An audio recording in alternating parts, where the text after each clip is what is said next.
안녕하십니까. 세상을 환하게 비추는 남자 빗장TV의 조명감독 김태형입니다. 세트 디자인의 세계 실제에 대해서 두 번째 시간인데요. 아까 지난번에 얘기했듯이 요 내용은 TV 세트 디자인의 세계라는 정종훈 감독님 쓴 책의 내용을 중심으로 이렇게 정리했다고 다시 한번 말씀을 드리겠습니다.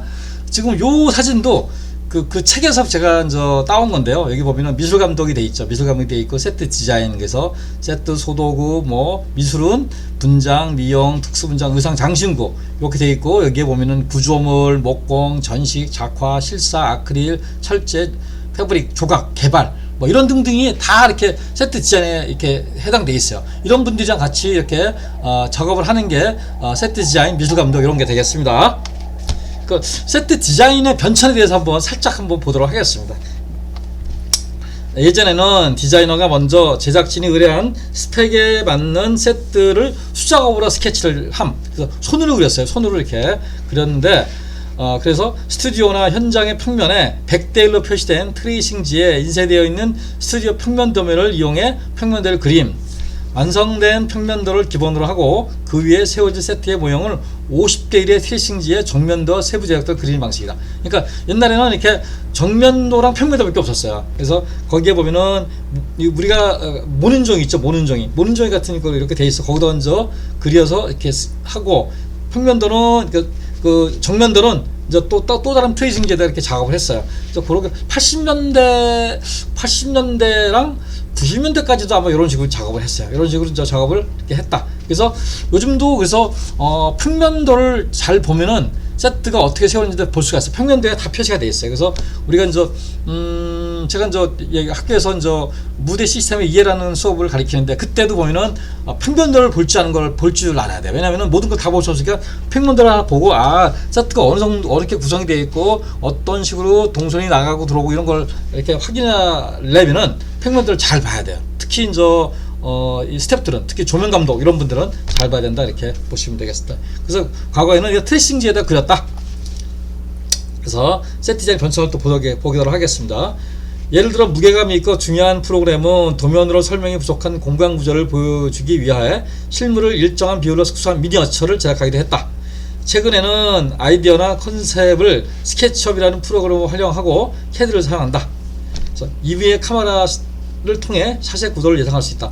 과거에는 미니어처를 그렸어요. 왜냐하면 미니어처를 보는 순간에 다른 스태프들이 세트가 이런 식으로 구성이 되어 있거든요. 미니어처를 뭘 만드냐면은 우리가 우드락이라고 했어요. 딱딱한 플라스틱을 이렇게 칼로 쪼개서 이제 큰 프로그램 같은 경우는 미술 감독이 있고 미술 또 디자이너가 있어요. 미술 디자이너가 이런 걸 제작을 했어요. 미니어처를. 이것도 2000년대 초반 중반까지는 미니어처를 제작하다가 그 다음에는 이런 스케치업이라는 프로그램이 나오는 바람에 미니어처 제작을 안 하기 시작했어요. 근데 그래서 미니어처도 이렇게 MBC에 이렇게 있었는데, 이렇게 이사하는 과정에서 이렇게 다 망가지고 그래서 없어졌다고는 얘기를 한번 들었습니다. 그래서 스케치업을 활용한다. 그래서 스케치업을 활용하면은 이미의 카메라를 통해서 샷의 구도를 볼 수 있어요. 이렇게 카메라 샷을 보고 이쪽에서 보고 저쪽에서 보고, 그러니까 3D로 되어 있으니까. 그래서 이렇게 지금은 작업을 하고 있다. 설계에 대해서 보도록 할게요. 작성된 도면에는 그 세트의 모든 것이 표되어 있어요. 그러니까 우리가 평면도를 보면 모든 것이 다 알 수 있다고 그랬듯이, 녹화와 방송에 따른 일정, 세트의 설치와 철거 일정, 각 작업자의 연락처 등이 표시가 되어 있고, 제작 설치되어야 할 구조물과 바닥 모양의 세트를 설치하기 위해서 사용되어야 하는 스튜디오의 시설물 표시가 되어 있고, 예상되는 카메라의 위치, 출연자의 대기 공간과 동선 등을 표시되어 있고, 모든 팀이 준비해야 할 작업들이 그림 또는 설명을 표시가 되어 있다. 그러니까 평면도란 도면을 잘 보잖아요. 그러면은 벌써 일은 반 한 거예요. 그래서 몇 시에 시작하고 몇 시에 끝나고, 어느 팀이 뭐가 들어오고, 그래서 누구는 연락처가 어떻게 되고, 이런 것들이 잘 나와 있어요. 자세하게 잘 나와 있어요. 그런 거를 디자이너가 다 해줘야 돼요. 그거를 디자이너가. 그래서 그런 거 잘 표시가 되어 있다.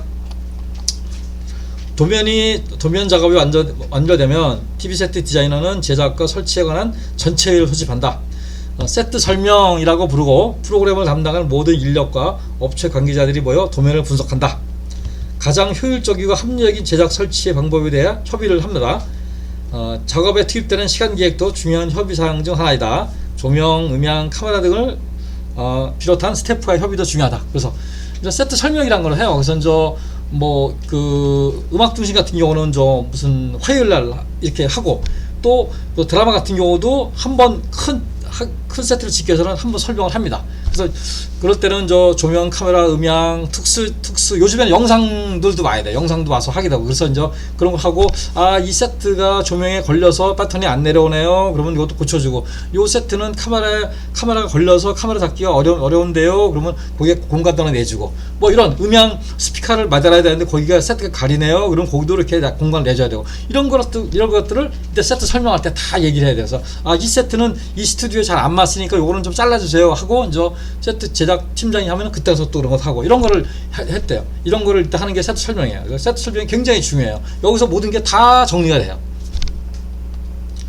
그 다음에 견적 산출에 대해서, 자 세트를 졌는데 이 세트가 예산이 요만큼밖에 안 되는데 이만큼 세트를 졌어요. 그럼 안 되겠죠. 그런 거에 대한 내용입니다. 그래서 세트 설명이 끝난 후 담당 업체는 자기가 맡은 부분에 대한 견적을 산출한다.